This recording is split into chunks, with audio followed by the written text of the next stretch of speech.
dreams die while suffering. When you're suffering, you give up on the very things that you wanted the most. So many people out there fail, not because they don't have the ability. It's because they don't have the heart to go through adversity. Now it's the mental game.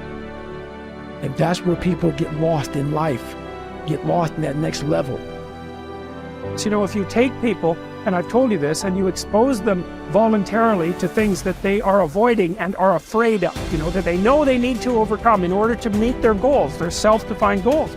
If you can teach people to stand up in the face of the things they're afraid of, they get stronger. And you don't know what the upper limits to that are, because you might ask yourself, like, if for 10 years, if you didn't avoid doing what you knew you needed to do, by your own definitions, right, within the value structure that you've created, to the degree that you've done that, what would you be like? Well, you know, there are remarkable people who come into the world from time to time, and there are people who do find out over decades-long periods what they could be like if they were who they were, if they spoke their being forward, and they'd get stronger and stronger and stronger, and we don't know the limits to that. We do not know the limits to that. And so you could say, well, in part, perhaps the reason that you're suffering unbearably can be left at your feet, because you're not everything you could be, and you know it. Now, whatever goal you have, you're going to have some opposition, you're going to have some difficulties, you're going to have some challenges, you're going to have your inner conversation telling you can't do it, and you're going to have people picking at you. You got to talk to yourself when you begin to think negative. I don't think I can do that, Les. You can. Why don't you just test yourself? Why don't you stretch, Les? Come on, man. When you start seeing yourself thinking something negative, stop it right quick. Stop yourself. Catch yourselves. When you find yourself getting negative with people that you have allowed to push your buttons, when you find yourself becoming negative about what's happening to you, you've got to affirm to yourself in the process, hey, no, I can make it. There's some way this can happen for me. As you start believing that you are worthy of good things supposed to happen to you, you develop a sense of entitlement. Good things supposed to happen to me. Working on yourself, watching that inner dialogue, it will determine the quality of your life. You chase something that you believe you deserve until you get it. And it doesn't matter what happens to you. It doesn't matter how many times you get fired. It doesn't matter how many people don't believe in you. Just go until you get it. Because if you're willing to go through all the battling you got to go through to get to where you want to get, who's got the right to stop you? Nobody. It's your right to listen to your gut. It ain't nobody's right to say no. And you earn the right to be where you want to be and do what you want to do.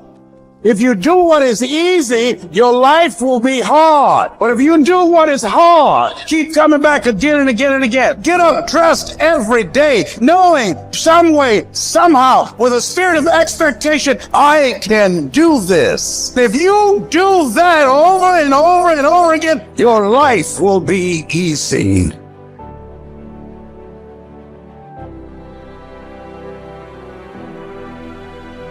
I think that there is a biological imperative hardwired into the brain that you must do hard things in order to feel good about yourself. And when I think about it from an evolutionary standpoint, and this is why I think rich kids implode, they just never had to do hard things. From an evolutionary perspective, I think it was just so hard to stay alive. Like for millions of years, it really was red in tooth and claw. Like to stay alive, you were kill or be killed, you were hunting, gathering, fighting other tribes. I mean, just crazy. And the people that were going to survive were going to be the ones that got an emotional, a self-applied emotional reward for doing something hard. And when you do something hard and you recognize it, it needs to feel good. And if it does, then you will keep doing hard things and you're the far more likely to survive than the person who's like, that sucked, there was no redeeming qualities. And so it's just like, when I think about that, because if I were to create a recipe for fulfillment, it's very simple. It's working really hard, doing hard things, to gain a set of skills that allow you to serve not only yourself, but others.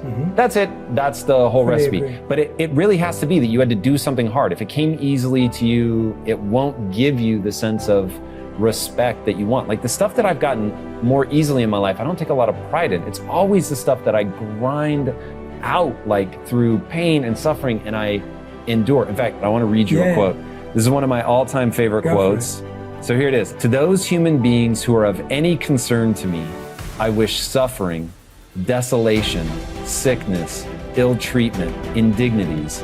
I wish that they should not remain unfamiliar with profound self-contempt, the torture of self-mistrust, the wretchedness of the vanquished. I have no pity for them, because I wish them the only thing that can prove today whether one is worth anything or not. That one endures. We are all chained to fortune. The chain of one is made of gold and wide, while that of another is short and rusty. But what difference does it make? The same prison surrounds all of us, and even those who have bound others are bound themselves. Unless perchance you think that a chain on the left side is lighter. Honors bind one man, wealth another. Nobility oppresses some, humility others. Some are held in subjection by an external power, while others obey the tyrant within. Banishments keep some in one place, the priesthood others. All life is slavery. Therefore, each one must accustom himself to his own condition and complain about it as little as possible, and lay hold of whatever good is to be found near him. Nothing is so bitter that a calm mind cannot find comfort in it. Small tablets, because of the writer's skill, have often served for many purposes, and a clever arrangement has often made a very narrow piece of land habitable.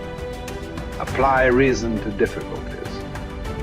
Harsh circumstances can be softened, narrow limits can be widened, and burdensome things can be made to press less severely on those who bear them cleverly. We are emotional creatures. We all study, like you're talking about it, using your brain. You're such a smart person. I love you dearly. And you analyze it all. But your effing brain isn't going to do shit. What's going to do it is enough emotion. Well, emotion is the power. Emotion is what starts wars. It's what ends wars. Emotion is what gets you married. Emotion is where kids comes from. Divorce is where emotion comes from. Everything that you can think of a major change in humanity, from the most extreme of war to the most gentle of love, all come from human emotion. So it's the mix of emotion. It's like knowing what you want and having the right fuel to get there. And if the fuel has no combustion, you're just bored, you're not going anywhere. If the fuel is total trauma and I'm overwhelmed, you just blow up and go nowhere. There's that delicate balance, and I've learned over the years how to help people find that balance. I would ask you to consider something. Please. What you just said is absolutely true. I know you really well, and you know how much I respect and love you personally. And what you've accomplished in your life is extraordinary. What you're continuing to accomplish is extraordinary. But there's an emotional inflection that made you use those things in those moments. It wasn't just those understandings. The emotion made you find the answers, brother. And then you have a really smart mind, you found the answers, figured out how to use it.